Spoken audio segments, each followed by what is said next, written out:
একটা সুন্দর বাণী আছে, লেখা থাকে, দেখছি, ভোরের পাখি যদি তোমার আগেই জেগে যায় তাহলে তুমি ব্যর্থ। ভোরের পাখি যদি তোমার আগেই উঠে যায় তুমি ব্যর্থ। তোমার আগে উঠবে কেন? তুমি মানুষ, আশরাফুল মাখলুকাত, আল্লাহর সর্বশ্রেষ্ঠ সৃষ্টি, তুমি তো আগে উঠবার কথা। তোমরা এই কি জীবন বাছাই করে নিছো ছেলেরা? তোমরাই বলতে পারো বাবা।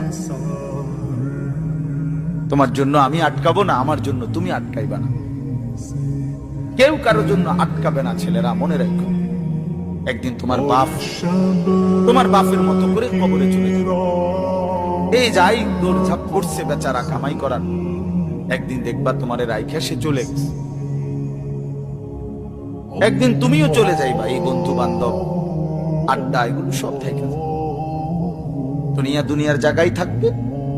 তুমি মরবা যেদিন, আমি মরবো যেদিন, সেদিনও সূর্য উঠবে, চাঁদ উঠবে, পৃথিবীর এই ব্যস্ততা থাকবে, মানুষের দৌড়ঝাঁপ থাকবে, দোকানপাট সব খুলবে, বাজার ব্যবসা চলবে, শুধু আমি নাই।